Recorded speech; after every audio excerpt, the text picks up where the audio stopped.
Let me welcome Jason Blake to our podcast, Master AI Disruption. Jason Blake calls from Kauai in Hawaii Islands. He is the founder of the Medicare Geek, sorry.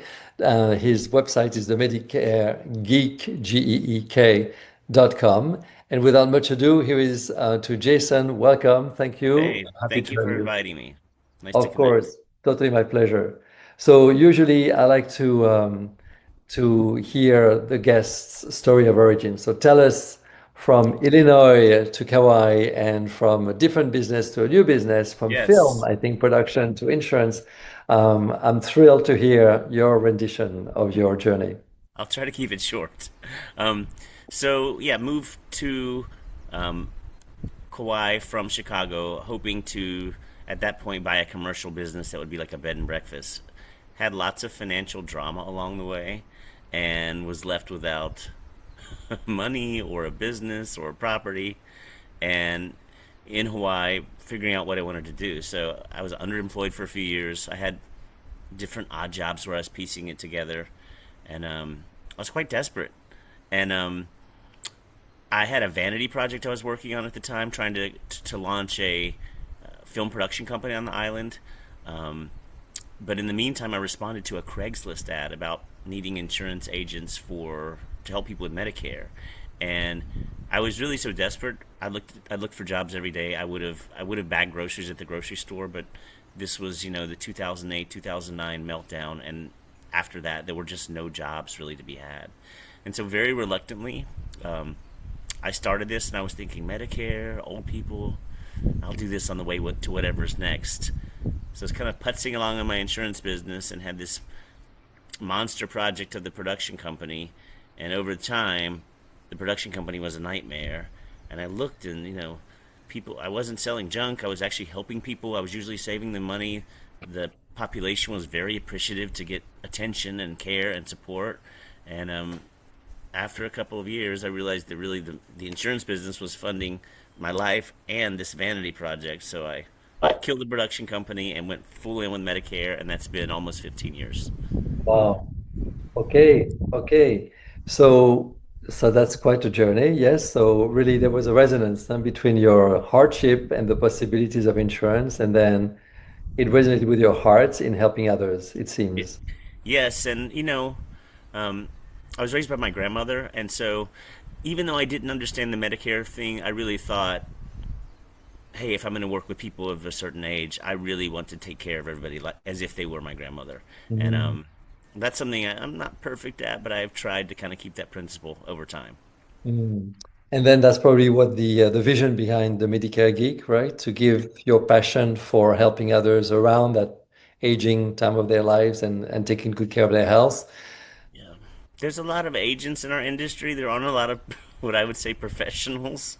And so I think it's a real thing. People have, at some point everybody crosses this Medicare bridge, and while it's wonderful, I pay $1,000 a month for my insurance because I'm not Medicare age yet. It's confusing. It's a different model, and it can be hard to get your head around, and generally people don't figure it out well on their own. They need someone to kind of guide them. And Mm. I'm just thinking that that person should be somebody who has their best interests at heart and actually cares about them rather than just thinking of it Yeah. like another sale. Wonderful. Okay, so you put the human element first, right? In Yeah. that, Yeah. yeah. Care first, get paid later. That's what I think.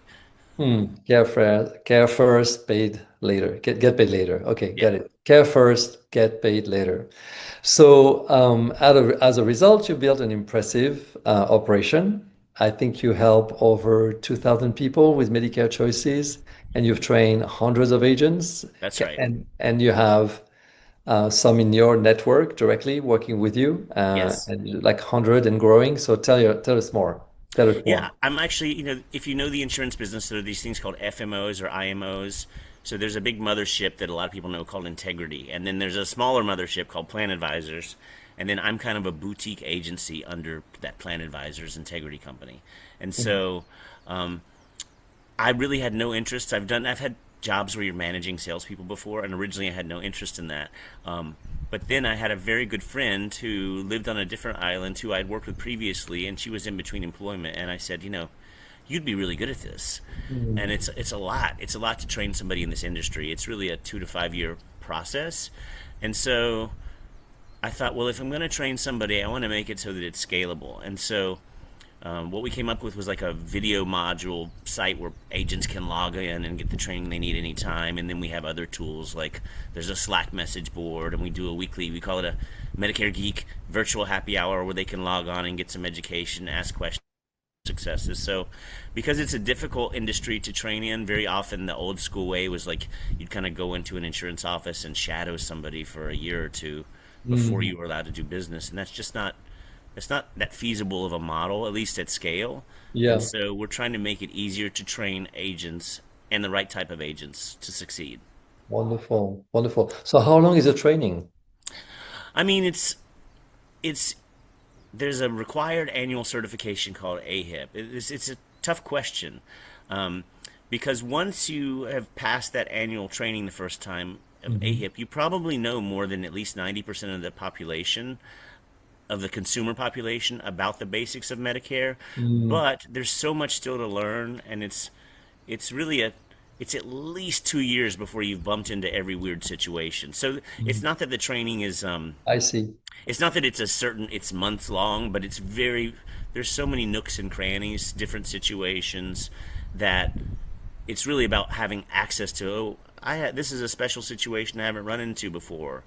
What do I do with that? And then logging on and finding a training module that Mm. relates to that, or sending an email and saying, where can I find the information on this? Mm. Good. Okay, wonderful. So the Medicare landscape, obviously, I mean, I'm hearing that from different people and from you as well, is constantly evolving. Yes, it's a moving target. Yes. So what are some of the most critical trends or shifts that you're observing right now on the market? And how is the Medicare Geek adapting to ensure Right. that agents and members stay ahead? Yeah, so there's a lot that's happened, and I'll try to keep that short. I mean, the big one, when I started this industry, they said 10,000 people a day turn 65 in the United States and become eligible for Medicare. Well, now it's gone up to 11,200 people every day turn 65 in the U.S. So there's a huge influx of people needing to get Medicare. That's one. Mm. Um, the other things is there's the AI influence, which is, helping, but it's not fully developed in our industry in ways that are necessarily good for the consumer or agents, but it's starting to Mm. find its way.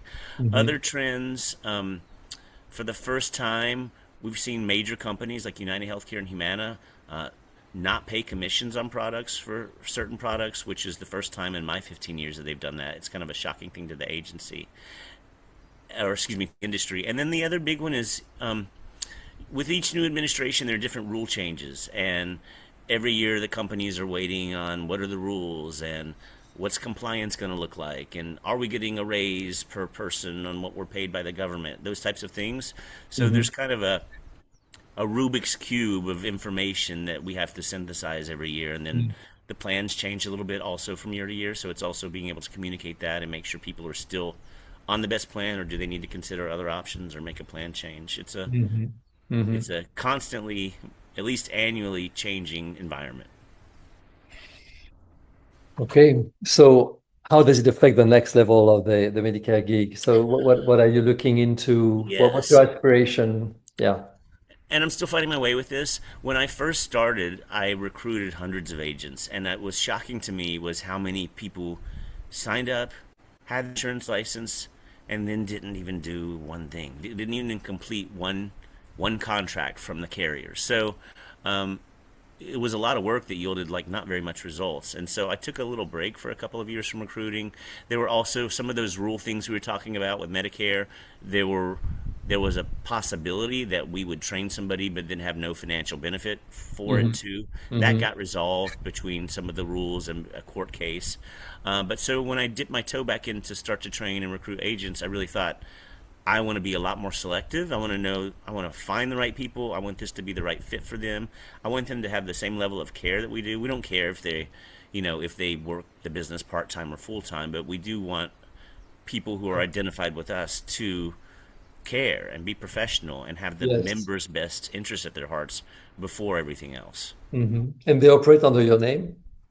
They have the option. It's really if somebody comes on with our company, they can. be Bob at the Medicare Geek, and they can use our logo on their website and clothing and pins and everything, but they also don't have to. They can identify as themselves. If Mhm. they have another business name that they want to use, we don't have any. It's an option to them, but it's not a requirement. And then what is your contractual, agreement and financial agreement with those people? Yeah, well, an FMO, in the best case scenario, an FMO pays the full street level commission that's available from the carrier to the agent Yeah. as far as the original commission and then the renewals. Some FMOs take like a haircut on the commission and keep some of it. We don't do that. Some of them, if you ever leave us, they keep the clients or they keep the renewals. We don't do that. So we want our agents to get the full street level commission. We get a separate override based on their production paid directly from the carriers to us, and that's how we make our money on the overrides. Okay. But we also we we want people to be happy here, so they're free to go too. There's some FMOs will play games with releases and kind of treat agents like indentured servants. I'm Hmm. first and foremost an agent, and I've had some of those games played on me before, and Hmm. it's not fun and it's not necessary. So we're still agent led, and we want it to feel great for agents. And if it's ever time for them to move on, we want them to feel happy and empowered to move on if they need to. Wonderful. Great Yeah. values. Okay. So you still want to grow, right? And Yes. in quality, in quantity, and every growing business faces hurdles. So what would you say are the biggest obstacles right now that you need to work on internally? Because the external, the environment, we can't do much. Sure, Government, sure. I'm not gonna. Yeah, the world, yeah. state of the world. We're not gonna talk about that. Yes, I mean, exactly. um, it's always it's always recruiting the right people. This is a very difficult industry to start out if you need it to be a full time income right away. It's a slow build. It's a couple of years before somebody has a living wage. So with agents, it's making sure that they are positioned or they have a side gig or they're a second, third, fourth career person who has a pension that they can lean on Mhm. while they're doing that. We never want agents to feel so desperate in this business because nobody likes that. It's not good for the agent or for the people they're in front of. The biggest challenge from a recruiting point of view is finding people who are in the right position to be able to build this business because it is it's a business where you don't walk into a living wage within the first year or two. You're building, and eventually it snowballs, gets better and better. But the first couple, they have a day job that they're working and they'll do this part time, or they have a side gig. Maybe they drive Uber and they can build this as they go. Uh, and or there's a second or third or fourth career, and they maybe have a pension We have to stop. We have to stop because again. there was again. Yeah, yeah. So I'm if you so can do that, sorry. no, don't worry. If you can do that same segment Sure, again, yeah. Sorry about this. that's Okay, all right. I'm with you. Okay, Three, two, one. so the biggest thing is identifying the right candidates when we're recruiting because this is a slow build industry. Nobody walks into a full-time income their first year as an independent agent. It usually takes a couple of years. And so it's making sure that the agents are positioned for that. Either they have some savings or they have a day job that they're working this part-time or they have a side gig, they drive Uber and they can build the Medicares they want, or it's a second, third, or fourth career and they have a pension they can live on while they build this business. We never want the agent to be desperate trying to build this because that's not good for them and it's not good for the people in front of them that you're trying to work with also. Mhm. So that's probably the biggest internal challenge we have. The rest is just the changes in the marketplace have grown exponential where until maybe 4 or 5 years ago, it would you'd get a client and they might stay in the same plan for 5, 10 years. There's Mhm. a lot more what's called churn in the industry, which is people wanting to change plans or needing to change plans or plans canceling in a market or Yeah. major changes that they want to leave. So there's also more churn in the industry where you got to keep your people happy and keep them with you. Yes. So in terms of the clients, okay, retention of clients, not brokers. So you have, I think, 1,500 out of 2,000 that are actually local in Hawaii, right? At least 1,500, if not 1,800 of my clients are here on this island. Okay, so can you tell us more about how the community aspect is important in Hawaii for you? And Yeah, I love it. I grew up in a small town in Georgia, and even though it's a lot prettier, this island is amazing. But it's a small town. Like I run into friends and family and neighbors in the grocery store, at Walmart, at Costco, at events we go to, and I think there's really something that helps with that because you know in Hawaii, you don't want to be the white guy who moves to the island and makes some money and then takes advantage of people and then hides behind a wall. You want to be somebody who's out there helping the community. And I think that if you do that the right way, this career allows me to volunteer in some amazing ways in our community Mm. too. So it's great to be integrated both personally and my business into the community. And those people know that they are like family to me, that I have their back, that please don't call at 9 p.m., but you can call on Saturday afternoon if you need to. Okay, it's wonderful. So there's a strong bond, there's a strong shared community, and there's a shared interest. Yes, Yes, yes. that makes those clients so close to you, and yeah, and I'm sure And there's something about loyal. an island. This predates me living here, but in 1992, a hurricane Iniki, it devastated the island. And you see it when there's floods or fires. There is a way that we feel vulnerable and together and responsible for each other here too. And Mhm. I love to take that island mentality and spread that around the country, but around the globe too. That we have each other's backs. Mhm. Yes, and my little experience of Kauai is people also care about the island itself, the It, land. Yeah. it's a very special place, and if, I I'd be afraid not to take that seriously. Yes. Okay. Okay. Okay. So then, how do you see AI intersect with the Medicare Geeks growth? We're learning. There's lots of platforms out there that we've been checking out, um, ways to where it can work with your database or your CRM so Yeah. that you have faster access to information. Ways that it can integrate with like the Medicare.gov website and help plan selection be easier. That many agencies are integrating like chatbots for information and customer service. Sure. Like a lot of companies now, like you start with a chatbot, and if you have to be transferred to somebody live, you can do that. Sure. I Sure. think I think it remains to be seen. The thing we haven't seen yet is I haven't seen it. It may exist, but um, AI that really supports generating new business or in recruiting, those types of things. But Mm. it's exciting, and so much has happened within just the past couple of years that 5 years, 10 years, it will be a whole nother world too. So Mm. things are going exponentially, and while we work out the kinks, it'll be amazing to see where we end up. Also, Sure. Sure. And then, how do you ride this wave yourself concretely at your agency? I don't And know. I'm learning. I'm checking out there. I'm highly skeptical because there's a lot out there, and I have a very good friend that I volunteer with in the community who's a dentist, and he his office went full in on the latest dental technology for for dental offices with AI, and then 2 months later he said we've taken everything back. We had so many problems, so we're still working out the kinks, right? So I'm paying attention and talking to people, looking at companies, seeing what's out there, but I'm also being cautious to make sure it's the right thing because I don't I can be bruised up. I don't want to put my people through anything that bruises them up. sure. Sure. Sure. Of course. So you're cautious. I get it. I get it. We want And then, care, but also real knowledge, not hallucinations, right? oh, yes, indeed. And you know how you avoid hallucination. You know how you do? No, tell me. Through good data collection. Oh, That's right, that's right, right, right, that's where it right. all starts. And very few have that in place. So, That's but really then they what's put true. AI on top of swamps. That doesn't really. You can build a hotel right there or a building.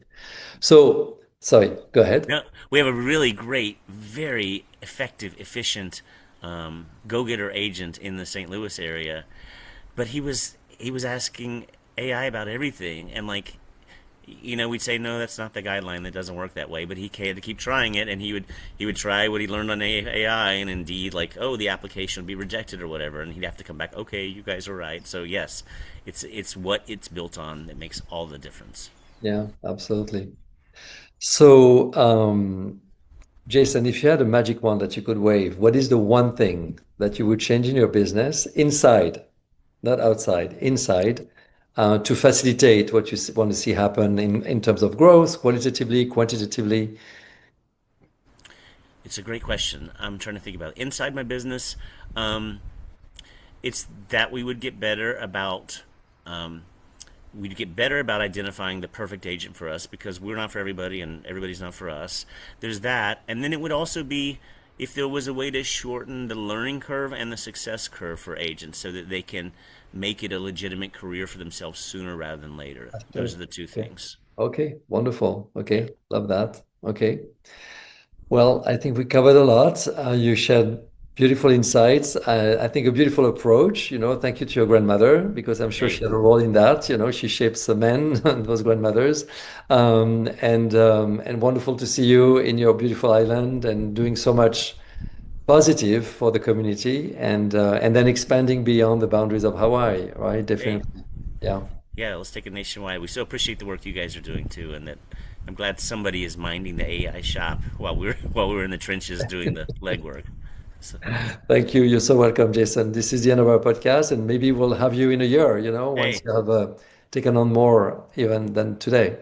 hey, that's gonna make me put my money where my mouth is. Okay, wonderful. I'm sure you will. All right. Thank you again, Hey, Jason. My thank you for the pleasure. invitation and nice to connect. Of course. Thank you. Bye bye. Bye.